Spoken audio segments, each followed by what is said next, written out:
Hello বন্ধুরা, তোমার সকলকে ডাব্লিউবি প্রাইভেট টিউশন ইউটিউব চ্যানেলে স্বাগতম। আজকের এই ভিডিওতে আমরা মডেল অ্যাক্টিভিটাস পার্ট 7 নবম শ্রেণীর যে গণিতের অক্টোবর মাসের জন্য কোশ্চেনটি দিয়েছে সেই প্রশ্নের উত্তরগুলি নিয়ে এই ভিডিওতে আলোচনা করব। চলো ভিডিও শুরু করা যাক। বলছি এখানে দেখো, নিচে প্রশ্নগুলো উত্তর দাও। 1 নম্বর বহুমুখী উত্তরধর্মী প্রশ্ন এমসিকিউজ। এক নম্বর কি বলছে? একটা বলছে ক্রয় মূল্য ও বিক্রয় মূল্যের অনুপাত 100:101 হলে শতকরা লাভ। 4টি অপশন রয়েছে। তো প্রথম উত্তর দাও কি হবে। ধরি ক্রয় মূল্য হচ্ছে 100x টাকা, বিক্রয় মূল্য কত হবে 101x টাকা। লাভ কি হয়? লাভ হয় বিক্রয় মাইনাস ক্রয় মূল্য। তো বিক্রয় মূল্য 101x মাইনাস 100x সমান 1x। আর শতকরা লাভ সমান কি? লাভ বাই ক্রয় মূল্য ইন্টু 100। লাভ তাহলে কত? লাভ হচ্ছে 1x হয়েছে, আর ক্রয় মূল্য 100x আর ইন্টু 100, তো x কেটে গেল আর x কেটে গেল, তাহলে 1 পড়ে রইল। তো এখানে শুধু উত্তর হবে অপশন সি 1। অপশন বি হবে না, কারণ এখানে বলে দিয়েছে শতকরা। শতকরা না বলতো তাহলে পার্সেন্টেজের চিহ্ন আসতো, কিন্তু এখানে শতকরা বলে দিয়েছে, তার জন্য পার্সেন্টেজের চিহ্নটা আসবে না। তোমরা কনফিউজ হবে না। সঠিক উত্তর কিন্তু অপশন সি হবে। শতকরা লেখা আছে সেই জন্য 1 হলো। শতকরা শুধু বলতো লাভ, তাহলে পার্সেন্টেজ দিতাম। নেক্সট দেখো দুয়েরটা বলছে বিসিডি ত্রিভুজে কোণ বিসিডি হচ্ছে 90 ডিগ্রি এবং বিডি 20 সেমি। তো বিডি বাহুর মধ্যবিন্দু পি হলে সিপি এর দৈর্ঘ্য কত? চিত্রটা দেখো, এই যে ত্রিভুজটি বিসিডি এর কোণ হচ্ছে বিসিডি কোণ হচ্ছে 90 ডিগ্রি, আর এটা হচ্ছে বিডি হচ্ছে বলেছে 20 সেন্টিমিটার। আমরা একটি উপপাদ্য দেখেছিলাম যে এখান থেকে যে এই মধ্যবিন্দুর দৈর্ঘ্য হয়, এই যে সিপি দৈর্ঘ্য, সেটা কি হয়? এই যে অতিভুজ বাই 2 হয়, মানে বিডি বাই 2 হবে। তো সিপি সমান কি হবে? BD by 2। তো বিডি সমান 20 বলে দিয়েছে, বাই 2 সমান হচ্ছে 10 সেমি।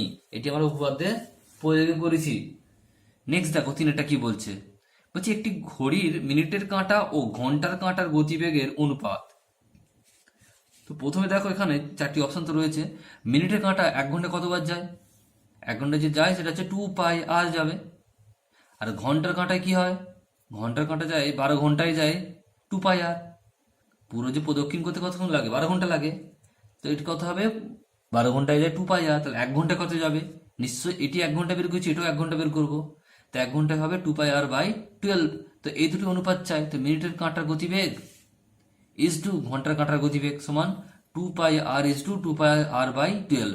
2 পাই কেটে গেল, তাহলে এদিকে কোনাকুনি গুণ হলে 12 এদিকে গুণ হয়ে যাবে, 1 পড়ে যাবে। 12 ইজ টু 1। সঠিক উত্তর হবে option D, 12 is to 1। Next দেখো চারটা বলছে একটি পরিসংখ্যা বিভাজন তালিকায় একটি শ্রেণীর মধ্যবিন্দু 77 এবং প্রতিটি শ্রেণী দৈর্ঘ্য 10। তা শ্রেণীটির নিম্ন সীমা 4টি অপশন রয়েছে এখানে। তো নিম্ন সীমা ফর্মুলা কি? মধ্যবিন্দু মাইনাস শ্রেণী দৈর্ঘ্য বাই 2। তাহলে মধ্যবিন্দু কত? 77, আর শ্রেণী দৈর্ঘ্য কত? 10 বাই 2। তো 5 হয়, 7 থেকে 5 বাদ দিলে 72 হবে। তো অপশন সি সঠিক উত্তর হবে 72।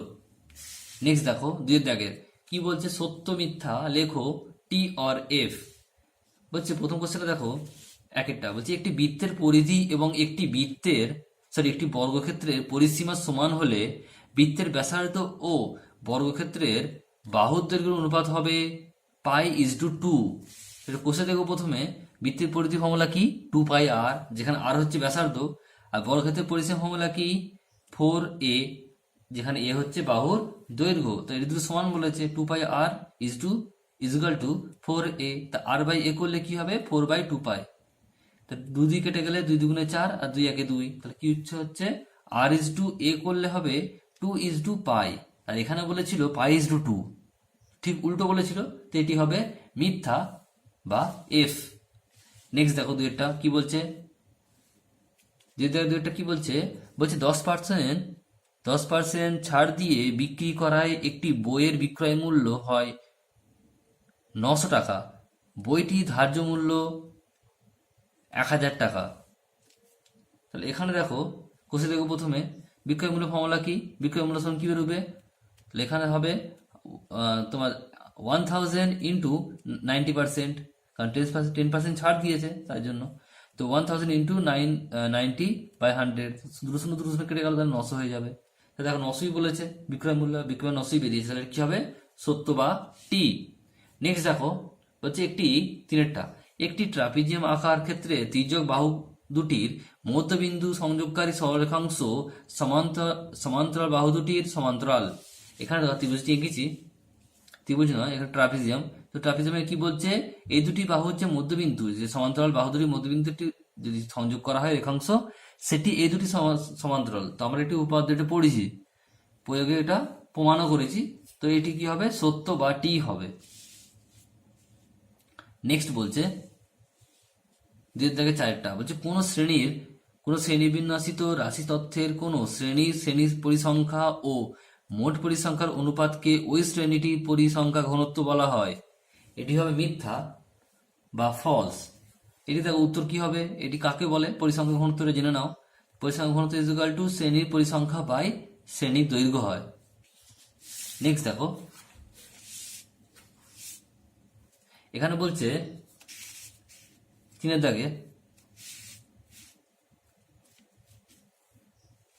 দাগে বলছে সংক্ষিপ্ত উত্তরধর্মী প্রশ্ন।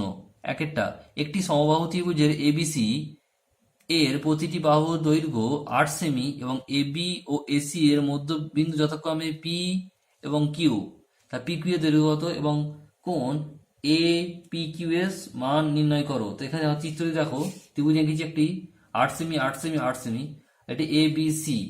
তো সমবাহু ত্রিভুজে কি হয়? একটি ত্রিভুজের 3টি কোণের সমষ্টি হয় 180 ডিগ্রি।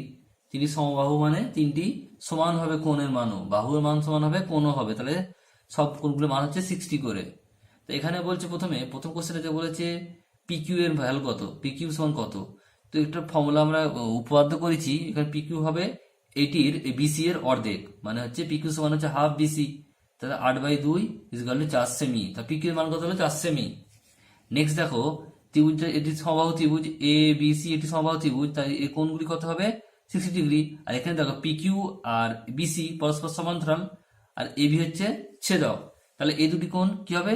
এই দুটি বাহু কোণ হচ্ছে অনুরূপ কোণ, তাহলে এটি কি হবে? দুটি সমান সমান হবে, তাই এটি কি বলা হয়? 60 ডিগ্রি, এটিও 60 ডিগ্রি হবে। নেক্সট যেটা দেখো বলছে একটি সমবাহু ত্রিভুজের প্রতিটি বাহুর দৈর্ঘ্য 4 গুণ করলে ত্রিভুজটির ক্ষেত্রফল শতকরা কত বৃদ্ধি পাবে? উত্তর দেখো বলছে ধরি সমবাহু ত্রিভুজের বাহু দৈর্ঘ্য কত ধরেছি? এ একক। তাহলে ক্ষেত্রফলের ফর্মুলা কি? এটি সমবাহু ত্রিভুজের ক্ষেত্রফলের ফর্মুলা হচ্ছে √3/4 a স্কোয়ার, মানে বাহু স্কোয়ার, বর্গ একক। তাহলে বাহু যদি 4a হয়ে যায়, প্রথমে এ ছিল, এখন কিন্তু হয়ে গেছে 4a, কারণ বলা আছে 4 গুণ হয়েছে দৈর্ঘ্যগুলো। তার ক্ষেত্রফল কি হয়ে যাবে? √3/4, এর জায়গায় 4a তার হোল স্কোয়ার হবে, বর্গ একক। তাহলে এটা কি হবে? 4 × 16 আর a স্কোয়ার হবে। তো কি হলো? √3/4 × 16a স্কোয়ার। তো এ স্কোয়ারটা সাইডে নিয়ে এলাম, আর 16 √3 সাজিয়ে নিলাম, বর্গ একক করলাম। তাহলে ক্ষেত্রফল বৃদ্ধি কত হয়েছে? এ দুটো বিয়োগফল দেবো, 16 √3/4a square minus √3/4a square. তা 15 থেকে একবার দিলে হয় 16, থেকে একবার দিলে হয় 15, তাহলে 15 √3/4a স্কোয়ার বর্গ একক। আর ক্ষেত্রফলের শতকরা বৃদ্ধি কত হবে? যেটা বৃদ্ধি পেয়েছে বাই প্রথমে যেটা ছিল, তাহলে 15 √3/4a square by √3/4a square into 100। তাহলে এই যে √3/4a স্কোয়ার উপরে কেটে গেল, তাহলে উপরে দিলে 15 আর একটা হচ্ছে 100, তাহলে 1500%। শতকরা বৃদ্ধি হচ্ছে 1500%। নেক্সট দেখো চারেরটা, নিচে পরিসংখ্যা বিভাজন ছকের আয়ত লেখো, অঙ্কন করো। তো দেখো শ্রেণী দিয়েছে কি কি? 1 থেকে 10, 11 থেকে 20, 21 থেকে 30, 31 থেকে 40, 41 থেকে 50, 51 থেকে 60। আর পরিসংখ্যা হচ্ছে 8, 3, 6, 12, 2, 7। এটি দেখো, এটি যে শ্রেণী আছে, শ্রেণী দেখো এর প্রথমটি দেখো, এখানে এর উচ্চ সীমা আর এর নিম্ন সীমা দুটো এক নয়। তাহলে কি করব? এই দুটির যে অন্তর, সেটাকে 2 ভাগ করব। তাহলে এখানে দেখো কত বেশি আছে? 1 বেশি আছে। 11 থেকে 10 বাদ দিলে কত হয়? 1 হয়। 1 থেকে 1কে 2 ভাগ করলে হয় 0.5। তাহলে এবার দেখো এখান থেকে 0.5 বিয়োগ করব, এখানে যোগ করব, এখানে বিয়োগ করব, এখানে যোগ করব। নেক্সট তাহলে দেখো তাই শ্রেণী সংখ্যা যেমন ছিল লিখেছি শ্রেণী 1 থেকে 10, তা কি বললাম এক নিম্ন থেকে বিয়োগ করব, 0.5 বিয়োগ করলে 1 থেকে 0.5 হয়, আর এর সঙ্গে যোগ করলে হবে 10.5। একইভাবে 1120 থেকে 11 এটা বিয়োগ করলে হবে 10.5 আর 20.5। নেক্সট দেখো এটা কি হবে, এটা হবে 20.5 30.5। একইভাবে সবগুলো করলাম, তাহলে এখানে কি হয়ে যাবে দেখে নাও ভালোভাবে তোমরা। আর এগুলো পরিসংখ্যা যে বলে দেওয়া ছিল সেটা করেছি। তাহলে এখানে 8 3 6 12 7 2 7। তারপরে এটা লিখতে হবে তোমাদের একটু, তারপরে গ্রাফ কাগজে বসাবে। তো লিখবে এক্স ও এক্স ড্যাশ এবং ওয়াই ও ওয়াই ড্যাশ অক্ষ দুটি পরস্পর লম্ব, এক্স অক্ষ বরাবর প্রতিটি ক্ষুদ্রতম বর্গক্ষেত্রের বাহুকে 2 একক এবং ওয়াই অক্ষ বরাবর প্রতিটি ক্ষুদ্রতম বর্গক্ষেত্রের বাহুকে 1 একক ধরে আয়তলেখ অঙ্কন করলাম। এবারে দেখো তোমরা গ্রাফ কাগজে নিচে দেখতে পাচ্ছ তোমরা,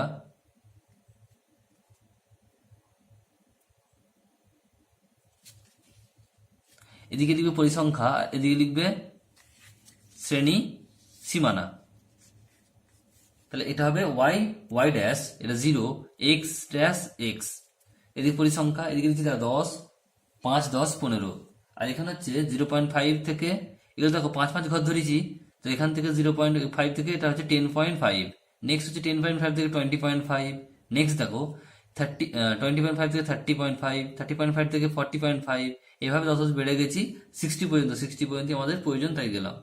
তো এখানে দেখো প্রথমে দেওয়া ছিল যেটা দেওয়া রয়েছিল তোমার, যে প্রথমে হচ্ছে 0.5 থেকে 10.5 হচ্ছে 8, পরিসংখ্যা হচ্ছে 8।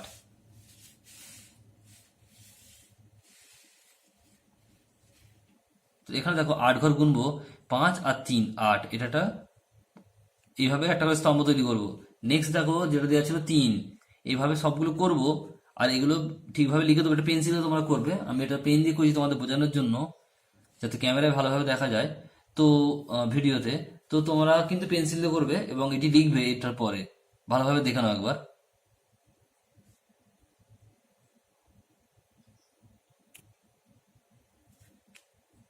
তো আশা করছি তোমরা ভালোভাবে দেখে নিয়েছো বা স্ক্রিনশট নিয়ে নিয়েছো। নেক্সট দেখো নেক্সট কোশ্চেনটা কি বলছে, 5টা কি বলছে, 5টা যুক্তি দিয়ে প্রমাণ করো যে একই ভূমি ও একই সমান্তরাল সরলরেখাংশ যুগলের মধ্যে অবস্থিত ত্রিভুজের ক্ষেত্রের ক্ষেত্রফল সামান্তরিক আকার ক্ষেত্রের ক্ষেত্রফলের অর্ধেক। এটি তোমাদের যে টেক্সট বই আছে সেখানে 182 পাতা যে 24 নম্বর পদ্ধতি আছে সেখানে সুন্দরভাবে করে দেওয়া আছে, তো তোমরা এটা ভালোভাবে দেখে নিও। তো আশা করছি তোমরা সব প্রশ্নগুলো ভালোভাবে বুঝতে পেরেছো। তোমরা যদি চ্যানেল নতুন হও তো চ্যানেলটি সাবস্ক্রাইব করে পাশে থাকা বেল আইকনটি প্রেস করে নোটিফিকেশন অন করে দাও। ভিডিওটি পছন্দ হলে লাইক করে দিও এবং ভিডিওটি বন্ধুর সাথে বেশি শেয়ার করতে ভুলবে না। কোনো প্রশ্ন থাকলে কমেন্ট বক্সে কমেন্ট করতে পারো।